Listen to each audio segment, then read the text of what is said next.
그래서 주차를 그렇게 하시면 될 것 같고요. 예, 다른 광고는 없습니다. 예, 저희가 오늘 살펴볼 하나님의 말씀은 누가복음 23장 에서 여러 구절을 살펴볼 텐데 일단 42절, 43절 이 두 구절만 본문으로 삼아서 먼저 보도록 하겠습니다. 누가복음 23장 42절부터 43절.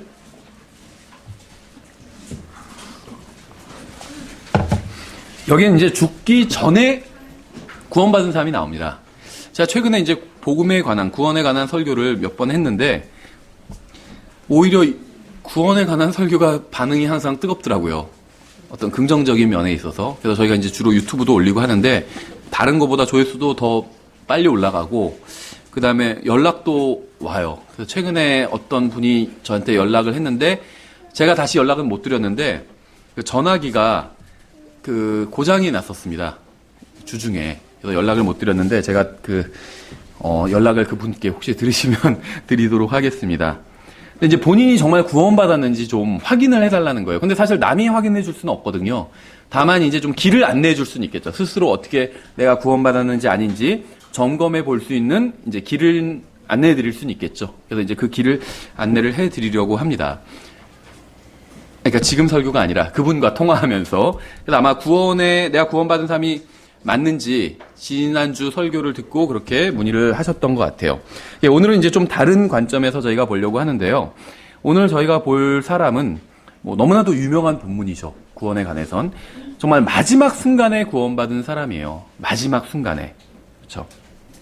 찾으셨으면 누가복음 23장 42절, 43절 두 구절인데 저희가 한번 짧으니까 다 같이 읽어보겠습니다. 42절부터 43절까지. 자, 시작. 예수님께 이르되 주여 주께서 주의 왕국으로 들어오실 때 나를 기억하옵소서 하매 예수님께서 그에게 이르시되 진실로 내가 내게 이르노니 오늘 내가 나와 함께 낙원에 있으리라 하시니라. 아멘. 잠깐 기도하겠습니다. 하나님 아버지, 주님의 말씀으로 인해서 감사드립니다. 정말 마지막 순간에 이렇게 구원받을 수 있도록 기회를 허락해 주셔서 감사드립니다. 저희가 이 말씀을 통해서 복음을 다시 한번 또 돌아보고 또 혹시 구원받지 못한 사람이 있다면 또 구원받게 되는 계기가 될 수 있도록 주님 도와주시기 원합니다. 예수님의 이름으로 기도드렸습니다. 아멘. 끝이 좋으면 다 좋다는 말이 있죠. 그러니까 좀 중간에 약간 문제가 있어도 결과적으로 끝이 좋으면 다 좋다고 볼 수가 있어요. 제가 초등학교 때 이제 동네에서 같이 놀던 친구들이 있었는데, 그러니까는 같은 반이었던 친구도 있고 같은 반이 아니더라도 이제 같이 동네에서 노는 친구들이 있었어요. 특히 방학 때는 매일 나와가지고 이제 동네에서 같이 축구하고 이런 친구들이 있었는데, 그렇게 동네에서 놀고 또 학교에서도 같은 반이 여러 번 되었던 그런 친구가 있는데, 굉장히 정말로 개구쟁이고 개구쟁이일 뿐만 아니라 다른 애들을 좀 괴롭히는 그런 친구였어요. 등치도 좋고 정말 조폭 같은 그런 스타일의 그런 친구예요. 공부는 당연히 못하는 친구였습니다. 그런데 나중에 성인이 돼서 만날 기회가 있어서 만났는데, 동네였으니까 제가 이제 한 성인이 될 때까지 초등학교부터 같은 동네에서 살았거든요. 오랫동안. 우연히 만났는데 이미지가 너무 달라진 거예요. 생긴 건 여전히 조폭스러운데 머리도 짧고 뿔테 안경을 쓰고 공부도 굉장히 못하던 친구였는데 대학교를 서울대를 갔대요. 근데 과도 불문과예요. 너무 안 어울리는 거예요, 그 친구랑. 막 애들 괴롭히고 돈 뺏고 이러던 친구가 무슨 불어로 문학을 공부한다 이런 게 너무 안 어울리더라고요. 그러니까 공부를 계속 못했지만 어쨌든 간에 끝이 좋았던 거예요. 그렇죠. 학창시절의 끝은 잘 결실을 맺었던 거예요. 그런 경우들이 종종 있죠. 계속 막 결혼을 못하고 굉장히 막 결혼하면서 빌빌거리고 사귀어보지도 못하고 이런 친구인데 굉장히 괜찮은 사람을 만나서 결혼을 한 사람도 있어요. 그럼 끝이 좋은 거죠. 그럼 된 겁니다. 그렇죠. 아무리 많이 사귀어보고 해도 결과적으로 정말 좋은 배우자를 만나지 못하면 그게 또 무슨 소용이 있겠어요. 아무리 과거에 무슨 엄청난 사람이랑 내가 사귀어봤다. 이게 무슨 의미가 있겠어요. 끝이 좋으면 되는 거예요. 그렇죠. 이 오늘 본문에 나온 사람은 평생 비참하게 살았지만 결과가 이 사람의 인생 결론이 사형이잖아요.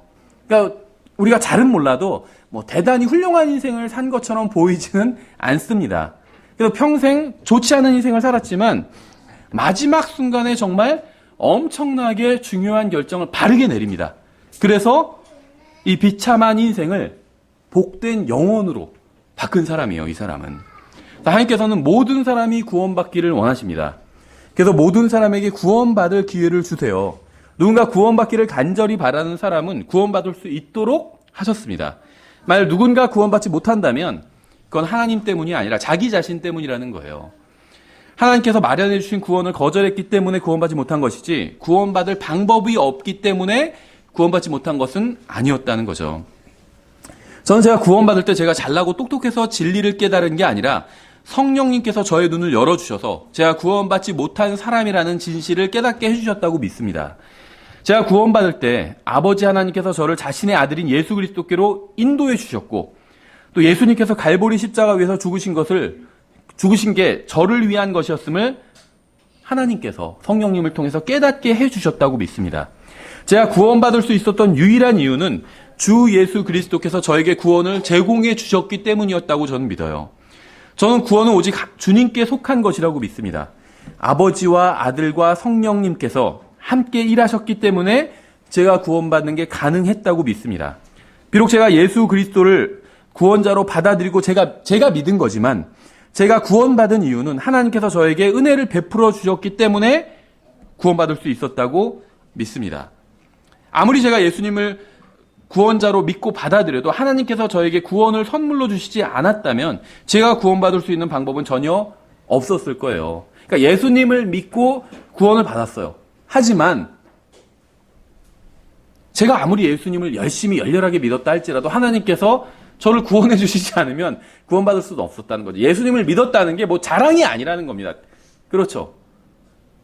하나님 앞에서 엄청나게 무슨 뭐 대단한 일을 한 게 아니라는 거예요. 제가 예수님 믿었으니까 이제 하나님 저 뭐 이거 해주셔야 돼요. 이렇게 내세울 만큼 엄청난 일을 한 게 아니에요. 그냥 비유가 모르겠어요. 기분 나쁠 수 있을지 몰라도 동냥을 했어요. 거지한테. 그럼 거지가 그걸 받았죠. 모르겠어요. 요즘은 제가 어릴 때는 가끔 가다 보면 뭐 육교 같은데 구걸하시는 분들이 있어요. 100원도 던져주고 길 가던 분들이 던져주는데 요즘 100원짜리 던져주면 쳐다본다고 하더라고요. 이걸 왜 줬나 하고. 근데 동냥하는데 누가 주잖아요. 그럼 그걸 받겠죠. 그 받을 목적으로 거기서 동냥을 하니까. 근데 그게 대단한 일은 아니잖아요. 저 사람이 주는 걸 내가 받았어. 어디서 자랑할 만한 일은 아니라는 거죠. 그렇죠. 마찬가지라는 거예요. 구원도. 하나님께서 예수님을 믿으면 구원해 주시겠다고 정해 놓으셨습니다. 그래서 우리가 예수님을 믿고 구원받은 거지 예수님을 믿은 게 뭐 엄청나게 대단한 일을 한 것은 아니라는 거죠. 그렇죠. 하나님의 은혜가 아니었다면 저는 제가 죄인이라는 사실도 몰랐을 거고 저에게 구원자가 필요하다는 사실도 몰랐을 거고 예수 그리스도께서 유일한 구원자라는 사실도 몰랐을 겁니다. 자, 이런 걸 다 알고 예수님을 믿고 받아들여서 구원받은 건데 주님께서 저에게 은혜를 베풀어 주시지 않았더라면 제가 이런 걸 알지 못했을 것이고 구원받지 못했을 거라는 거예요. 그러니까 하나님의 은혜가 아니었다면 제가 아무리 무엇인가를 열심히 믿고 받아들여도 영영 구원받지 못한 채 지옥으로 가고 있었을 것입니다. 그러니까 믿은 건 내가 믿은 거지만 하나님의 은혜로 구원을 받았다는 거예요. 본문에는 성경에서 나온 가장 놀라운 장면이 나와요. 이 본문을 통해서 하나님께서 각 개인의 마음에서 어떤 일을 하시는지 우리가 볼 수 있습니다. 이 개인의 마음이 어떻게 변하는지가 나와 있다는 거예요. 예수님께서 십자가에 달리실 때 양편에는 강도들이 달렸습니다. 마태복음 27장을 보면 처음에는 강도들이 모두 예수님을 믿지 않고 예수님께 욕했다는 사실을 알 수 있어요. 그러니까 양쪽에 강도가 달렸는데 이제 나중에 한 강도가 구원받죠. 어느 쪽 강도가 구원받는지는 모릅니다. 네, 추측은 할 수 있어요. 아마도 예수님의 오른편에 달린 강도가 구원받았을 것이다. 이렇게 추측을 하는데 성경적인 추측이죠. 왜냐하면 마태복음 24장, 25장에 나오는 나중에 예수님께서 재림하셔서 하시는 그 민족들의 심판에서도 구원받는 양의 민족이 오른쪽에 있었잖아요. 그래서 오른쪽이 구원받는 사람들이 서는 그 위치다. 이렇게 추측할 수는 있겠죠. 하지만 성경에서 정확히 나오지는 않아요. 어쨌든 간에 양쪽에 그 강도가 다 달렸는데 처음에는 둘 다 예수님을 거부하고 욕했습니다. 마태복음 27장 44절에 나와요. 그분과 함께 십자가에 못 박힌 강도들도 둘이 양쪽에 한 명씩 달려서 두 명이죠. 강도들도 같은 말로 그분을 욕하더라. 사람들이 막 예수님 비방하고 욕했잖아요. 조롱하고 자기가 메시아라고 하더니 십자가에 달렸네? 한번 내려와봐 하면서 막 욕했잖아요. 강도들도 똑같이 처음에는 예수님을 욕했다는 거예요. 마가복음 15장에서도 같은 증언을 하고 있어요. 그와 같이 수제사장들도 서기관들과 함께 조롱하며 자기들끼리 이르되 그가 남은 구원하였으나 자기는 구원할 수 없도다. 이스라엘의 왕 그리스도는 지금 십자가에서 내려와 우리가 보고 믿게 할지어다 하며 그분과 함께 십자가에 못 박힌 자들도 그분을 욕하더라. 그러니까 예수님의 양옆에는 두 명의 강도가 십자가에 못 박혀 있었습니다. 처음에는 그들 모두 예수님을 비웃고 조롱했어요. 그런데 하나님께서는 그들의 마음속에서 어떤 일을 하기 하셨어요. 두 사람 다 동일하게 하나님께서 일하셨다고 저는 생각합니다. 근데 한 사람은 하나님께서 일하시는 걸 받아들였고 한 사람은 거절했습니다. 오늘 본문을 통해서 하나님께서 죽어가는 강도에게 해주신 일들을 한번 살펴보려고 합니다. 하나님께서는 이 강도에게만 이 일을 하신 게 아니라 구원받은 모든 사람의 마음속에서 동일한 일을 하셨어요. 그리고 심지어는 구원받지 못한 사람의 마음에서도 동일한 일을 하셨습니다. 근데 왜 구원받지 못했냐? 하나님께서 하신 일을 거부했기 때문이에요. 왜 구원받았냐? 하나님께서 마음속에서 해주신 일을 받아들였기 때문입니다. 그렇죠? 여기서 성령님께서 어떻게 한 사람의 눈을 열어주시는지 한번 오늘 본문을 통해서 좀 살펴보도록 하겠습니다. 먼저 39절부터 보시면 이 사람은 자신이 정죄받았다는 사실을 갑자기 깨닫게 됩니다. 39절, 누가복음 23장 39절부터 40절을 보시면 매달린 범죄자 중에 하나는 그분을 욕하며 이르되 내가 만일 그리스도이거든 내 자신과 우리를 구원하라 하되 다른 하나는 되받아서 그를 꾸짖으며 이르되 내가 동일한 정죄를 받고서도 하나님을 두려워하지 아니하느냐. 그러니까 우리가 이제 그 복음서들을 종합해서 보면 복음서가 4개나 되고 특히 마태, 마가, 누가복음은 굉장히 유사하죠. 그런데 정확히 다 일치하지는 않습니다. 그렇죠? 특히 또 동일한 사건을 기록하면서도 약간 다른 식으로 묘사하고 있어요. 근데 이것들을 다 함께 모아서 종합해 보면 사건을 좀 더 정확하게 우리가 이해할 수가 있겠죠. 그러니까 한 복음서에서 모든 걸 다 설명하고 있지는 않다는 겁니다. 그 복음서에서 필요한 이야기만 하고 있을 뿐이에요. 근데 나머지 다른 복음서들도 종합해서 보면 전체 그림을 우리가 보다 쉽게 이해할 수 있다는 거죠. 그러니까 마가복음이나 마태복음에 의하면 처음에는 두 명 다, 양옆에 달린 강도 둘 다 예수님을 욕했습니다. 그런데 누가복음 오늘 본문에 보니까 한 사람은 계속 예수님을 욕하고 있는데 다른 한 사람은 마음을 바꿔서 이제는 예수님을 욕하지 않게 되었다는 거예요. 그러니까 이게 지금 이 강도의 마음이 자세히 성경에 기록되어 있지는 않지만 마음이 변화가 됐다는 거예요. 무슨 일이 일어났다는 겁니다. 그렇죠. 근데 이 무엇인가 무슨 일이 일어나는데 그게 이제 성경에 자세히 기록되어 있지는 않죠. 그런데 우리가 다른 성경들을 보면 유추할 수가 있어요. 예를 들면 욥기를 보면 지상에서 어떤 일이 일어날 때 사실은 하늘에서 어떤 일이 그것과 관련된 일이 일어났다는 것을 볼 수 있습니다. 욥이 고통을 당하고 고난을 갑자기 아무런 이유 없이 고난을 당했잖아요. 근데 사실 아무런 이유가 없었던 것이 아니라 하늘에서 하나님과 마귀가 어떤 이의 제기를 했고 욥에 대해서 하나님께서 그 이의 제기를 받아들여서 마귀에게 욥을 시험해 보도록 허락하셨던 거죠. 하늘에서 먼저 어떤 일이 일어났던 거예요. 그러니까 하나님께서 어떤 일을 먼저 하셨던 것이고 그래서 지상에서 사람들 사이에 어떤 일이 일어났던 것입니다. 오늘 우리가 살펴볼 계시록에서도 천사가 일하는 장면들이 굉장히 많이 나와요. 그러니까 우리가 눈으로 볼 수는 없지만 하나님께서 일하시는 것, 때로는 천사를 통해서 일하실 때도 있는데 그런 것들이 눈에 보이진 않지만 하나님께서는 지금도 여전히 일하고 계시다는 거예요.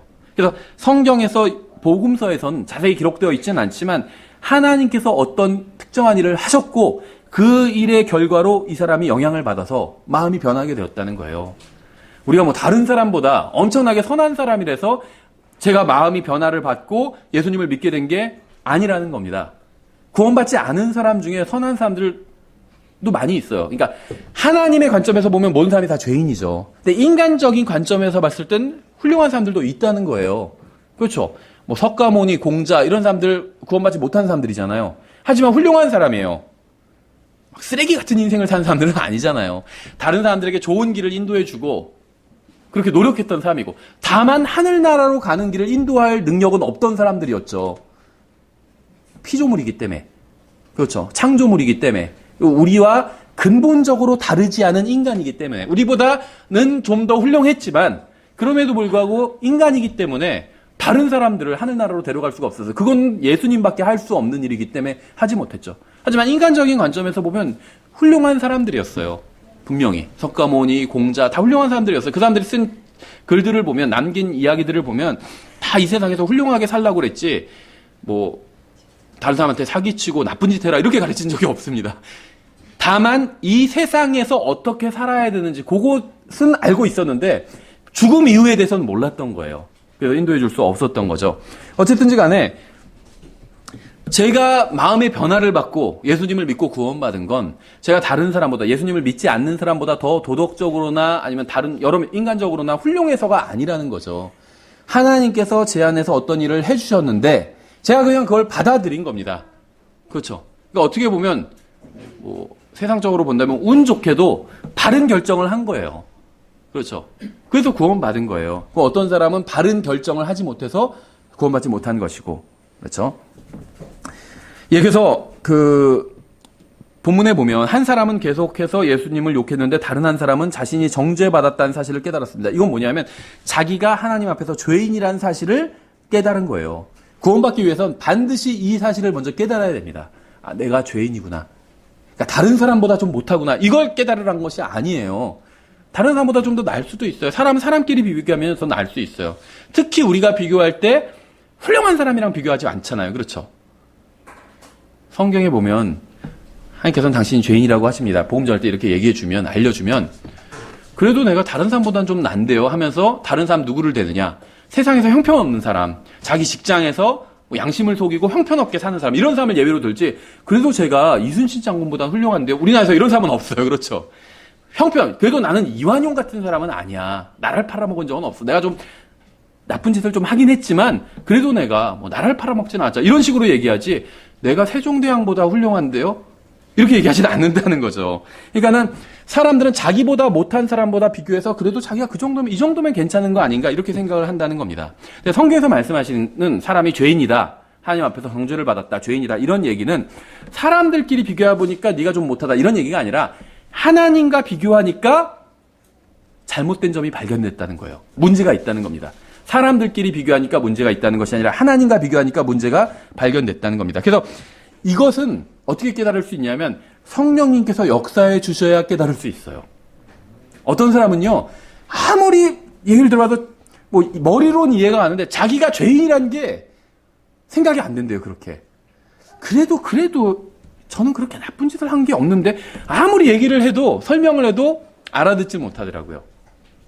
근데 그게요, 그 사람이 머리가 나쁘기 때문이 아니에요.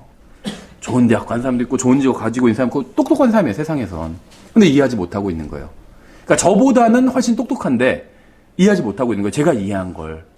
그러면 이게 결국 이것은 IQ의 문제가 아니라는 거죠. 제가 더 똑똑해서 이걸 제가 죄인이라는 사실을 깨달은 게 아니라는 겁니다. 성령님께서 제 안에서 역사해 주신 거예요.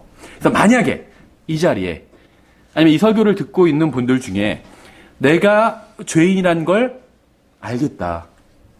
다른 건 다 모르겠는데 내가 죄인이란 걸 알겠다. 하나님 앞에서. 내가 다른 사람보단 나을 수는 있어도 하나님 앞에서 내가 죄인이란 걸 알겠다라고 그렇게 느껴지거나 알고 있다면 그건 우연이 아니라는 거예요. 성령님께서 지금 마음속에서 역사하신 거예요.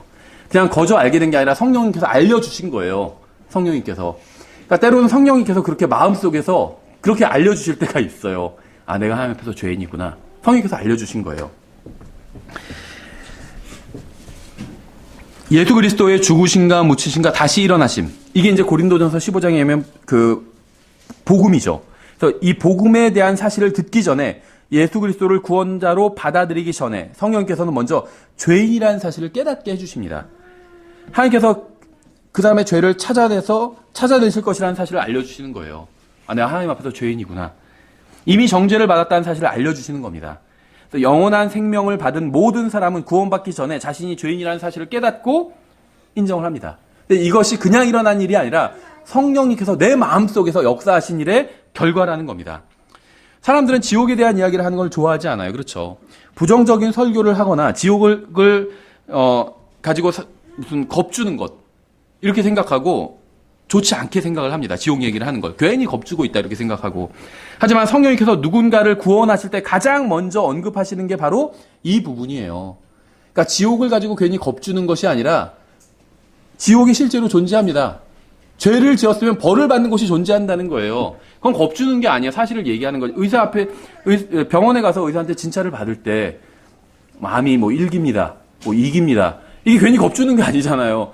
괜히 겁주고 있어, 의사 선생님. 이렇게 얘기할 수가 없다는, 사실을 이야기해 주는 거예요. 그래야, 그걸 인정해야 치료받을 수 있죠. 그런데, 그럴 리 없어요. 제가 얼마나 운동 열심히 하고, 그동안 정말 병원에 한 번도 올 일이 없을 정도로 얼마나 건강한 사람이었는데요. 선생님 괜히 저 겁주시는 거죠. 하고 부정해버리면 치료받을 수가 없어요. 먼저 인정해야 되잖아요. 검사를 해보니까 암세포가 있어요. 그래서 의사가 암이 있다고 진단을 내렸어요. 그러면 인정을 해야 돼요. 그렇죠? 그래서 의심스러워서 다른 병원에도 다 가봤더니 다 똑같은 결과가 나왔다면 인정해야 되잖아요. 거기서부터 이제 치료가 시작되는 거잖아요. 마찬가지라는 거예요. 하나님께서 죄인이라고 말씀하셨어요. 하나님과 비교하니까, 하나님은 완벽하신 분이잖아요. 완벽하신 분과 비교하니까 잘못된 게 드러난 거예요.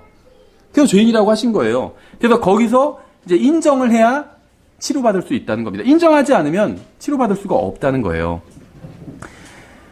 그러니까 이 부정적인 이야기가 필요하다는 겁니다. 치료받기 위해서는. 하나님의 말씀을 전하는 사람은 반드시 지옥에 대한 이야기를 먼저 합니다. 정죄와 사망과 지옥을 전하지 않고는 복음을 전할 수가 없어요. 그래서 침례인 요한이 가장 먼저 전한 말씀은 회개하라는 것이었습니다. 죄를 지었고 정죄를 받았으니까 회개하라는 거예요. 예수님께서도 사역을 시작하시면서 가장 먼저 하셨던 설교가 바로 회개하라는 설교였습니다. 이미 정죄를 받았기 때문에 회개하라는 거예요. 이미 죄를 지었기 때문에 회개하라는 겁니다. 그러니까 회개해야 용서를 받을 수 있기 때문에 회개하라는 거예요. 마찬가지로 성령님께서 누군가의 마음에서 일하실 때 가장 먼저 하시는 일도 회개해야 한다는 사실을 깨닫게 해주시는 겁니다. 성령님께서 누군가의 마음에서 일하실 때 가장 먼저 하시는 일은 그 사람이 거룩하신 하나님 앞에서 정죄받았다는 사실을 깨닫게 해주시는 거예요. 정죄받았기 때문에 회개해야 한다는 사실을 깨닫게 해주시는 겁니다.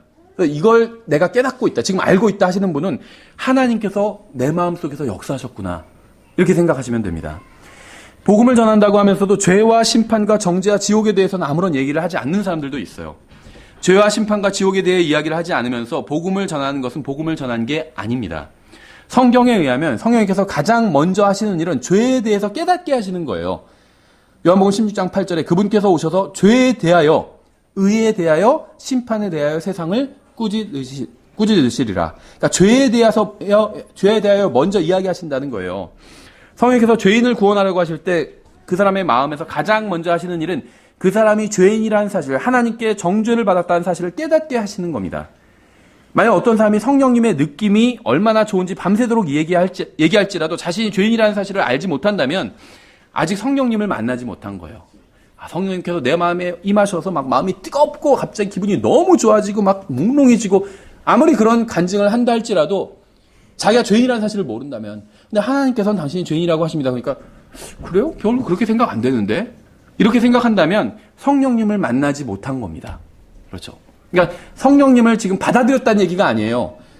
성령님을 만나야 돼요. 내가 성령님을 만났는지 아닌지 어떻게 아냐면, 내가 죄인이라는 사실을 깨닫고 인정한다면 성령님을 만난 거예요, 일단은. 그리고 예수님을 받아들이면 이제 성령님을 받아들인 겁니다.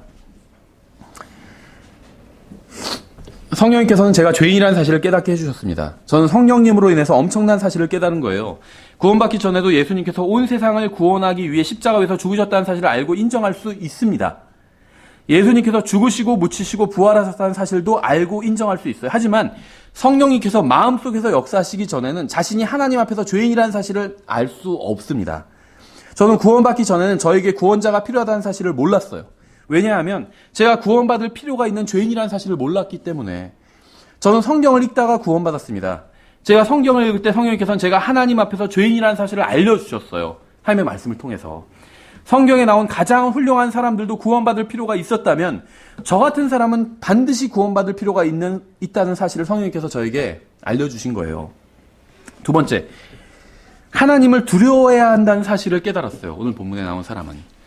성령님께서 죽어가는 강도에게 해주신 일은, 첫째 일은 그가 죄인이라는 사실, 즉 정죄 받았다는 사실을 깨닫게 해주신 것이었죠. 40절을 보시면 죽어가던 강도는 다른 강도에게 내가 동일한 정죄를 받고서도 하나님을 두려워하지 아니하느냐, 이렇게 말했습니다. 성령님께서는 그에게 하나님을 두려워해야 한다는 사실을 알려주신 거예요. 성경은 주님을 두려워하는 것이 지혜의 시작이라고 말씀하고 있습니다. 주를 두려워하는 것이 지혜의 시작이요 거룩한 것들을 아는 것이 명철이니. 그러니까 주님이 두려우신 분이다. 이걸 알아야 어떻게 보면 멍청한 짓을 안 한다는 거예요. 어리석은 짓을 안 한다는 겁니다. 그렇죠. 거기서 그것이 다 지혜다 이 얘기가 아니라 거기서 지혜가 시작된다는 거예요. 그러니까 어리석은 짓을 안 하는 것, 스탑하는 것. 한번 돌이켜보세요. 아마 어리석은 짓을 했던 것들이 있을 겁니다. 사람마다 다 각자 다르지만. 그렇죠. 근데 주님을 두려워해야 어리석은 짓을 그만둘 수 있다는 거예요. 그러니까 자녀들은 부모님, 아버지를 두려워해야 어리석은 짓을 안 하게 된다는 거예요. 그렇죠. 누가 친구가 꾀어내도 야, 우리 가서 조금만 더 저기서 놀다 가자 해도 아니야. 그랬다가 우리 부모님한테 걸리면 난 진짜 죽어. 아버지가 가만 안 있을 거야. 아버지를 두려워하는 거죠. 그러니까 평소에 좋아할 수도 있어요. 근데 내가 잘못하면 아버지가 화를 내신다는 걸 알고 있고 그래서 아버지를 두려워해요. 평소엔 좋지만 내가 잘못했을 땐 아버지가 정말 그 죄에 대해서는 정말 나를 굉장히 매질하신다는 걸 내가 알고 있어요. 그래서 아버지를 두려워해요. 그래서 어리석은 짓을 하지 않아요. 그게 지혜로운 거라는 거예요. 그렇죠? 다음에 어디 가서 몰래 깨고 뭐 훔쳐오자 해도 아니야. 그랬다가 나 아버지한테 걸리면 난 진짜 죽어. 큰일 나. 거기서 어리석은 짓을 하지 않는다는 거예요. 거기서 이제 지혜가 거기서부터 시작된다는 겁니다. 그렇죠? 그러니까 주님을 두려워함으로 사람이 악에서 떠난다고 성경 말씀하고 있어요. 잠언 16장 6절인데 긍휼과 진리로 말미암아 불법이 정결하게 되며 주를 두려워함으로 말미암아 사람들이 악을 떠나느니라. 이렇게 말씀하고 있어요. 그러니까 성령님께서 죄인의 마음속에서 일하실 때 가장 먼저 하시는 것은 그가 죄인이고 정죄받았다는 사실을 깨닫게 해주시는 것이었고 자신이 정죄받았다는 사실을 깨달은 사람은 이제 하나님을 두려워하게 됩니다. 나 큰일 났구나. 나 엄청난 짓을 저질렀구나. 내가 그 짓을 저질렀지만 걸리지 않아서 괜찮다고 생각했는데 그게 괜찮은 게 아니었구나. 사람들에겐 걸리지 않았지만 하나님 알고 계시는구나. 여기서 이렇게 깨닫게 된다면 그게 우연이 아니라는 거예요. 성령님께서 그 마음속에서 역사하셨기 때문에 그 사실을 알게 되었다는 겁니다. 하나님을 두려워하는 건 좋은 일입니다. 모르겠어요. 심리학에서는 뭐 두려워하는 게 안 좋은 거다 이렇게 얘기할 수도 있겠지만 하나님을 두려워하는 것은 좋은 일이에요. 그러니까 두려워하지 않아야 될 것을 두려워할 필요는 없죠. 하지만 두려워해야 될 분은 두려워해야 합니다. 그렇죠? 사자는 두려워해야 돼요. 난 사자도 두렵지 않아서 사자굴에 들어가는 건 어리석은 짓이잖아요. 두려워해야 될 존재들이 있어요. 그럼 두려워해야 돼요. 그게 안전한 길이라는 거죠. 여러분은 하나님을 두려워해야 됩니다. 성경은 몸을 죽이는 자를 두려워하지 말고 하나님을 두려워하라고 말씀하고 있습니다. 내가 내 친구인 너희에게 이르노니 몸을 죽이고 그 뒤엔 더 이상 아무것도 하지 못하는 자들을 두려워하지 말라. 이 말씀의 의미는 뭘까요?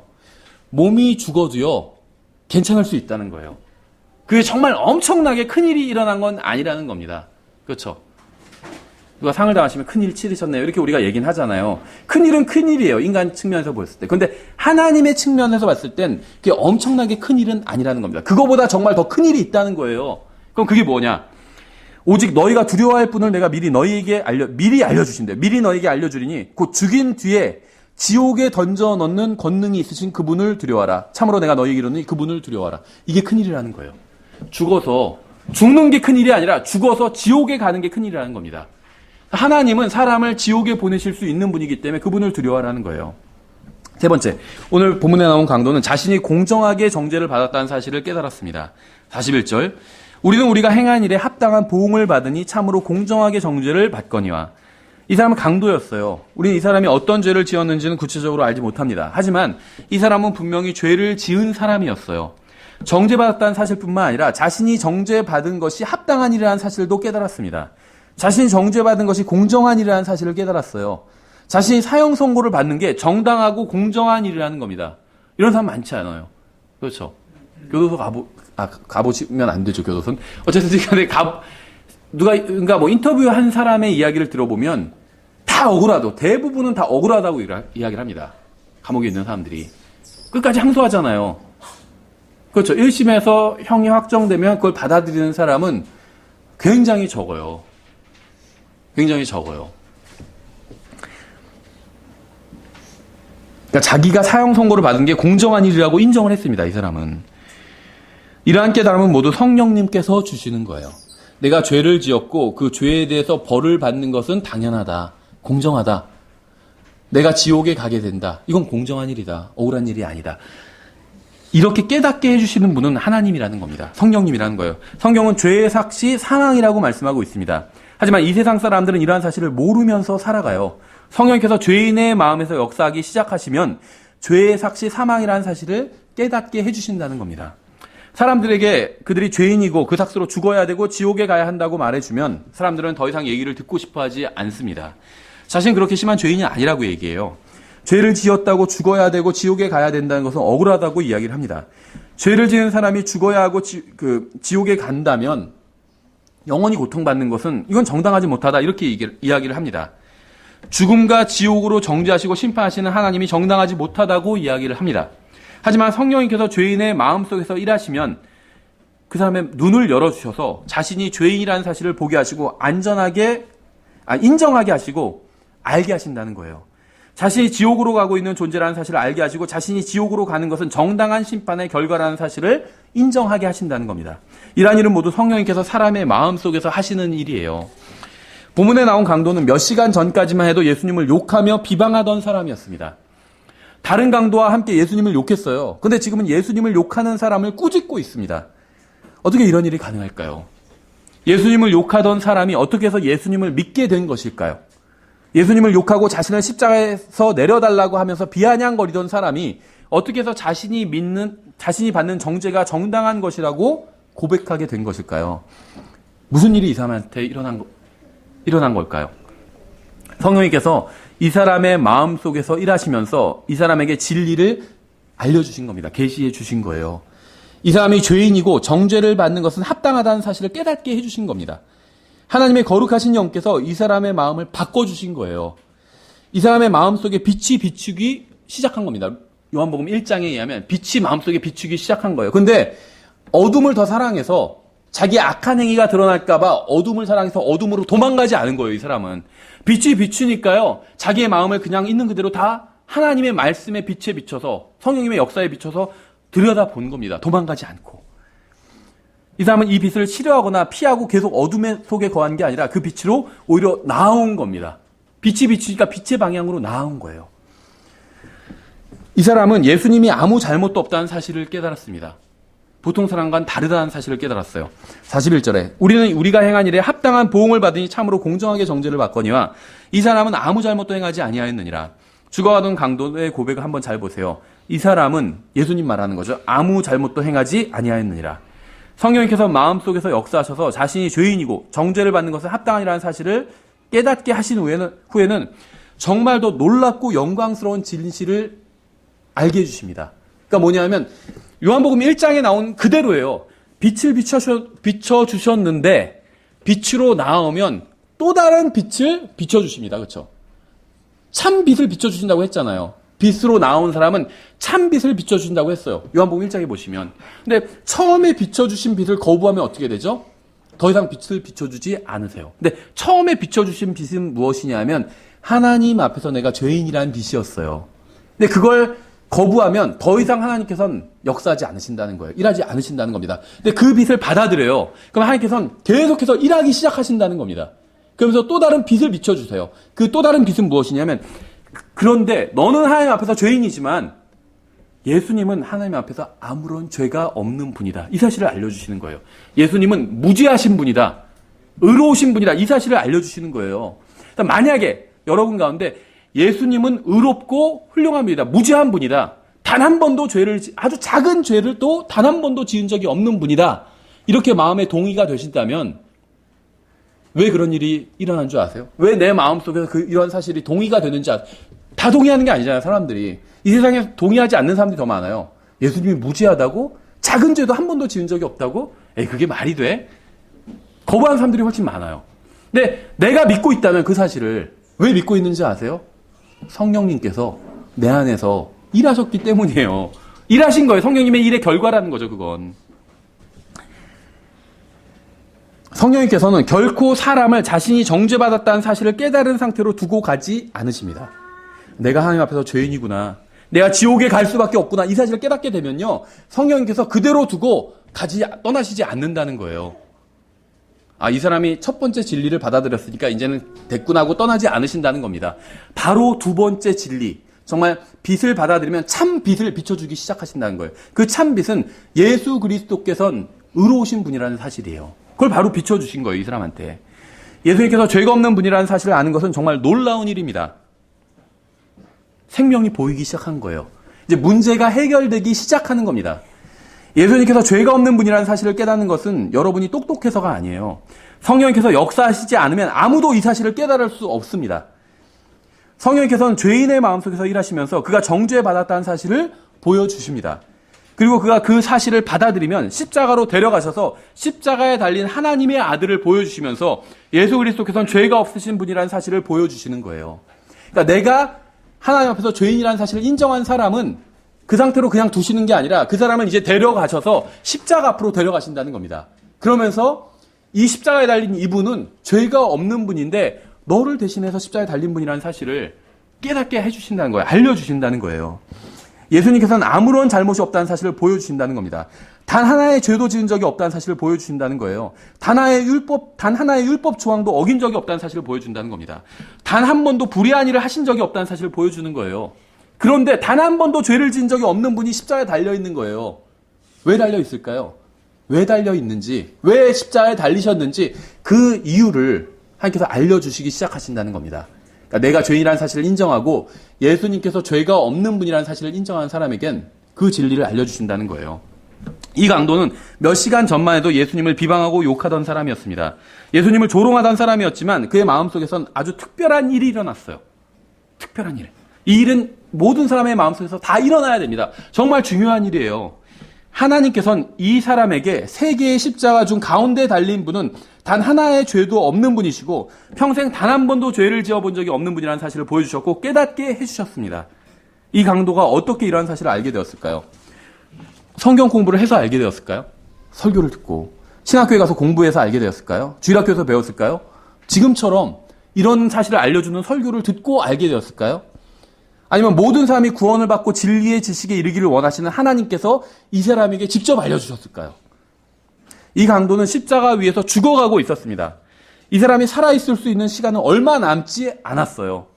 마지막 숨을 내쉬기 전에 성령님께서 이 사람에게 모든 사람이 죽기 전에 반드시 알아야 되는 사실을 알려주신 거예요.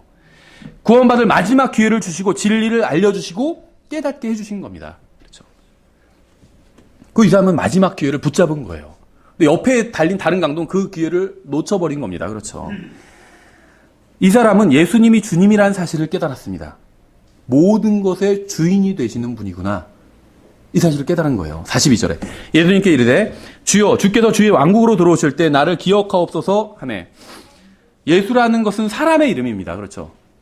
하나님께서 사람으로 오셔서 사람이 되셨을 때 그분의 이름이 바로 예수였어요.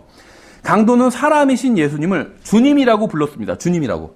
이 사람은 지금 예수님을 주님으로 고백하고 있는 거예요. 근데 로마서 10장 9절에서 뭐라고 말씀하고 있죠? 주 예수님을 시인하면 구원받는다고 말씀하고 있어요. 누구든지 주의 이름을 부르는 자는 구원받으리라 이렇게 말씀하고 있죠. The name of the Lord예요. 근데 여기서 그 사실은 이게 이제 두 가지로 다 번역이 될 수 있어요. 영어로는 The name of the Lord. 이 of가 소유격도 되지만 동격도 되잖아요. 그렇죠. 그러니까 주님의 이름이 아니라 주라는 이름이에요. 사실 주님의 이름이라고 하니까 주님이 또 다른 이름이 있나 이렇게 생각할 수가 있는데 주라는 이름입니다. 시티 오브 서울이랑 똑같아요. 서울 안에 다른 시티가 있는 게 아니잖아요. 서울시잖아요. 주님의 이름이 아니라 주라는 이름이에요. 사실 이제 의미는. 그래서 주라는 이름을 부르면 예수님을 주라고 고백하면 구원해 주시겠다는 거예요. 주님으로 인정하면 구원해 주시겠다는 겁니다. 사도 바울이 근데 놀라운 점이 뭐냐면 로마서 10장은 사도 바울이 기록한 거죠. 이 사람이 십자가에 달려 죽고 나서 대략 한 30년 정도 후에 기록한 거예요. 그렇죠. 로마서는. 그러니까 사도 바울이 로마서를 기록하기도 전에 이 사람은 지금 주 예수님을 시인하고 있는 것입니다. 생각해 보세요. 주라는 주님의 이름을 부르면 구원받는다. 이걸 저는 알고 있어요. 제가 어떻게 알고 있을까요? 저는 로마서를 보고 알았습니다. 그렇죠. 근데 이 사람이 지금 십자가에 달려서 이 사람이 죽어가고 있을 땐 로마서가 없었어요. 그런데도 제가 성경을 보고 깨달은 진리를 이 사람은 성경을 보지 않고도 깨달았다는 거죠. 그렇죠. 어떻게 이런 일이 가능할까요? 하나님께서 은혜를 베풀어 주셔서 구원해 주시는 데에는 무화과 나무 잎으로 자신을 가리든 대환란은 한가운데를 통과하든 상관이 없기 때문입니다. 그러니까 구원받은 모든 사람은 다 하나님의 은혜로 구원받았다는 거예요. 모든 시대와 세대를 불문하고 하나님께서는 은혜로 죄인을 구원해 주십니다. 진심으로 용서를 구하고 하나님을 찾으면 하나님께서 은혜를 베풀어 주시고 구원해 주신다는 거예요. 저는 하나님께서 각 시대마다 특별한 계획을 가지고 계시다고 믿습니다. 그러나 어느 누구도 하나님의 은혜와 구원으로부터 인간을 갈라놓을 수는 없어요. 즉 죽어가는 강도는 단순히 예수여 저를 기억하옵소서 이렇게 말하지 않았습니다. 랍비여 저를 기억하옵소서 이렇게 말하지도 않았어요. 선생님이여 저를 기억해 주십시오 이렇게 말하지도 않았습니다. 4대 성인 중 한 분이시여 저를 기억해 주십시오 이렇게 하지도 않았어요. 이 사람의 마음 깊은 곳에서 성령님께서는 십자가에 달린 분이 단순히 랍비나 선생이나 4대 성인이 아닌 주님이라는 창조자 하나님이라는 주님이라는 모든 것의 주인이 되는 분이라는 사실을 알려주신 겁니다. 이 강도는 누구든지 주의 이름을 부른 자는 구원을 받으리라는 말씀이 기록되기도 전에 주님의 이름을 주라는 이름을 부르고 구원을 받은 거예요. 하나님께서는 누구든지 주님의 이름을 부르면 구원받도록 해주셨습니다. 누구든지 그분의 이름을 믿으면 구원받도록 해주셨어요. 침례를 받으면 구원해 주시겠다고 하지 않으셨습니다. 어떤 사람들은 침례를 받아야 구원받을 수 있다고 주장합니다. 하지만 하나님께서 그러한 말씀을 하신 적이 없어요. 만약 침례를 받아야 구원받을 수 있었다면 이 강도는 구원받지 못했을 겁니다. 그렇죠. 선행을 해야 구원해 주시겠다고 하지도 않으셨습니다. 만약 선행을 통해서 구원받을 수 있었다면 이 강도는 구원받을 수 없었을 겁니다. 교회를 다니면 구원해 주시겠다 이렇게 말씀하지도 않으셨어요. 그랬다면 이 강도는 구원받지 못했을 겁니다. 이 강도는 침례를 받을 수도 없었고 선행을 할 수도 없었고 헌금을 할 수도 없었고 교회에 다닐 수도 없었고 11조를 바칠 수도 없었습니다. 십자가에 달려 죽어가고 있던 이 강도가 할 수 있는 일은 아무것도 없었어요. 이 강도가 할 수 있는 일이라고는 주님의 이름을 부르는 것, 주님의 이름을 믿는 것, 예수님을 인정하는 것 하나님으로 이것밖에 없었습니다. 이분이 나의 죄를 용서해 주실 수 있다. 나의 죄 문제를 해결해 줄 수 있다. 이것을 믿는 것밖에 할 수 있는 일이 아무도 없었습니다. 그러니까 이 사람은요. 십자가에 달려서 지금 죽어가고 있었어요. 이 사람이 할 수 있는 일은 거의 아무것도 없어요. 그렇죠? 교회에 100억이 아니라 100원만 헌금해도 구원해 주신다 하면 구원이 굉장히 쉽죠. 대부분 다 구원받을 수 있을 거예요. 근데 그 일도 이 사람은 할 수 없었다는 거예요. 아무리 쉬운 일이라도 이 사람은 지금 십자가에 달려서 죽어가고 있는데 뭘 할 수 있겠어요. 할 수 있는 일이 아무것도 없었어요. 다만 이 사람이 할 수 있는 일은 단 하나밖에 없었습니다. 하나님 앞에서 내가 죄인인데 하나님께서 나의 죄값을 모두 예수 그리스도를 통해서 갚아주셨다는 그 사실을 믿는 것, 이건 할 수 있었죠. 이 일 외에는 아무것도 할 수 없었어요. 유일하게 할 수 있는 일은 예수님을 믿고 믿는 것이었어요. 근데 참으로 정말 다행스러운 일이 무엇인지 아세요? 주님께서 약속하신 구원의 방법은 누구든지 주님의 이름을 부르는 사람, 믿는 사람은 구원해 주시겠다는 거였어요. 그러니까 이 사람이 할 수 있는 정말 너무나도 쉽고 모든 사람이 할 수 있는 가장 쉬운 그 일, 그것을 하면 구원해 주시겠다 이렇게 약속하셨다는 거예요. 예수님을 믿기만 하면 구원해 주시겠다 이렇게 약속하셨다는 겁니다. 이거면 구원받기에 충분하다고 말씀하셨다는 거예요. 성경은 그래서 너희가 믿음을 통해 은혜로 구원을 받았나니 그것은 너희 자신에게서 난 것이 아니오 하나님의 선물이니라. 행위에서 난 것이 아니니 이것은 아무도 자랑하지 못하게 하려 함이라. 이렇게 말씀하고 있죠. 이 사람은 평생 정죄 아래 살던 사람이었습니다. 죽기 몇 시간 전까지도 예수님을 저주하고 조롱하던 사람이었어요. 그는 자신의 인생을 바꿀 수 없었고 지은 죄를 지워버릴 수도 없었습니다. 이 강도가 할 수 있는 유일한 일은 주님의 이름을 믿고 부르는 것밖에 없었습니다. 저는 하나님께서 구원받는 방법을 정말 쉽게 해놓으셨다는 사실로 인해서 정말 감사를 드립니다. 누구든지 원하는 사람은 구원받을 수 있게 해주셨다는 사실로 인해서 정말 감사를 드려요. 구원받는 방법이 너무 쉽기 때문에 누구나 구원받을 수 있어요. 그래서 죽어가던 이 강도가 구원받을 수 있었습니다. 그리고 저도 구원받을 수 있었어요. 그리고 여러분도 구원받을 수 있었고 또 구원을 받을 수 있는 겁니다. 이 사람은 예수님이 왕이라는 사실을 깨달았어요. 42절에 예수님께 이르되 주여 주께서 주의 왕국으로 들어오실 때 나를 기억하옵소서 하매, 만약 이 강도가 예수님이 구원자라는 사실을 믿지 않았다면, 만약 이 강도가 예수님이 영원한 생명을 소유하신 분이라는 사실을 믿지 않았다면, 만약 이 강도가 예수님이 인간 이상이신 분이라는 사실을 믿지 않았다면 어떻게 십자가에 달려 죽어가고 있는 사람에게 자신을 기억해달라고 할 수 있을까요? 자기랑 똑같이 십자가에 달려서 죽어가고 있는 사람한테 기억해달라고 하는 게 무슨 의미가 있겠어요? 십자가 위에서 죽어가는 사람이 십자가 위에서 죽어가는 사람에게 자신을 기억해달라고 부탁하는 것은 십자가 위에서 죽으시는, 자기 옆에서 지금 죽어가고 있는 이 분이 다시 살아나실 분이라는 사실을 믿는 경우밖에 없겠죠. 이 사람은 어떻게 그러한 사실을 알게 되었고 믿게 되었을까요? 성령님께서 알려주셨기 때문입니다. 알려주셨기 때문이에요. 성령님께서 이러한 사실을 이 사람에게 계시해 주셨기 때문이에요. 우리 예수님의 부활을 믿죠. 왜 믿고 있죠, 이 부활을? 죽었다가 살아나신 분이라고 믿잖아요. 예수님께서 나의 죄값을 치르기 위해서 십자가에 달려 죽으시고 묻히시고 3일 만에 부활하셨다는 사실을 믿잖아요. 이걸 왜 믿고 있는 거죠? 어떻게 믿게 된 거죠? 이게 과학적인 사실이기 때문에 믿는 건가요? 어떤 사람들 예수님의 부활을 과학적으로 막 입증하려는 사람이 있어요. 그걸 어떻게 입증해요? 어떻게 입증해요? 과학은 어떤 반복되는 어떤 실험을 통해서 입증할 수 있어야 되잖아요. 근데 그걸 어떻게 입증해요? 다른 사람들이 죽었다가 살아날 수 있다는 걸 어떻게 입증하며 그게 입증되었다고 한들 예수님께서 죽었다가 살아나셨다는 게 또 그걸 어떻게 입증해요? 입증할 수가 없어요.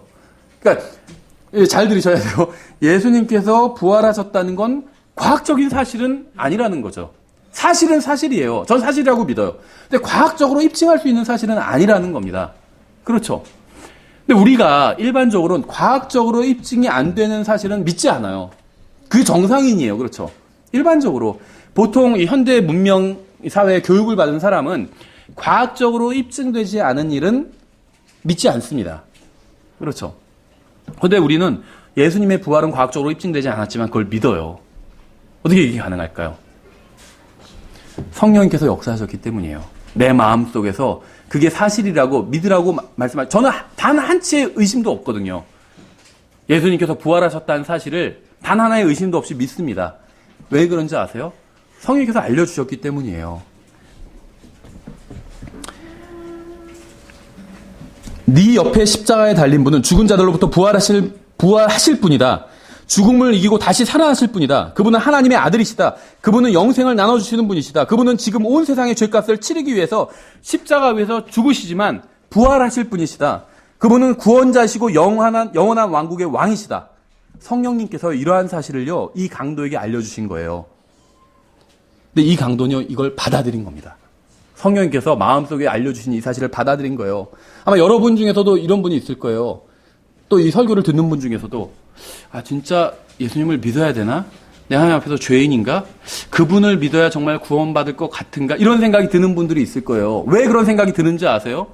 성령님께서 지금 마음속에서 역사하고 계신 거예요. 그걸 붙들어야 돼요. 그걸 거부하는 건 정말 어리석은 일이에요. 그걸 붙들어야 돼요.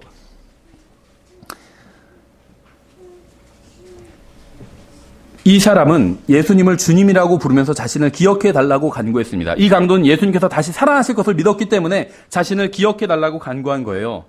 이 강도는 자신이 죄인이라는 사실을 알고 정죄받았다는 사실도 알고 자신이 받은 정죄가 정당하다는 사실도 알고 인정하고 예수님께서 죄가 없는 분이라는 사실도 알고 그분이 바로 주님이라는 사실도 알고 그분이 죽은 자들로부터 부활하실 것이라는 사실도 알았습니다. 이 강도는 내가 만일 내 입으로 주 예수님을 시인하고 하나님께서 그분을 죽은 자들로부터 살리신 것을 내 마음속으로 믿으면 구원을 받으리니 라는 말씀이 기록되기도 전에 몇십 년 전에 이러한 사실을 알고 믿었습니다.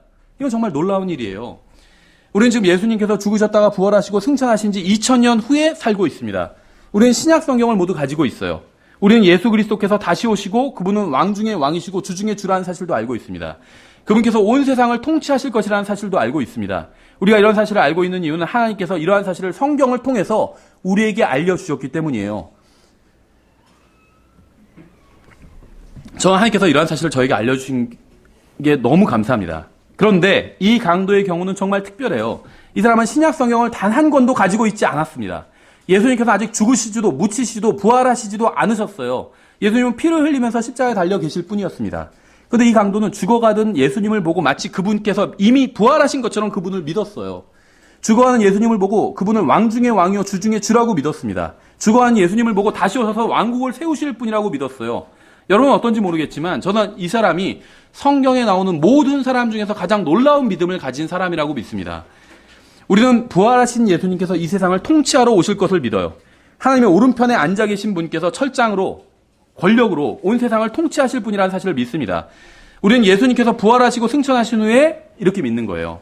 그런데 이 죽어가는 강도는 로마 군인들에게 맞아서 피를 흘리고 십자가 위에서 무기력하게 죽어가는 예수님을 보고도 이렇게 믿었어요.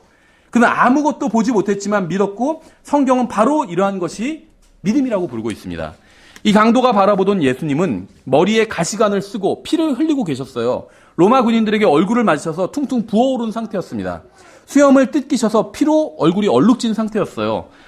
등은 채찍에 맞아서 깊게 고랑이 난 그러한 상태였습니다. 두 손과 두 발에는 못이 박혀 있었어요. 십자가에 달린 예수님은 하도 처참해서 인간 이하의 모습이었습니다.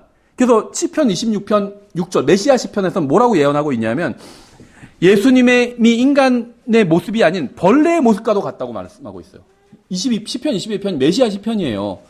나야 어째 나를 버리셨나이까 20편이에요. 근데 거기서 나는 벌레요 사람이 아니라 이렇게 말씀하고 있거든요.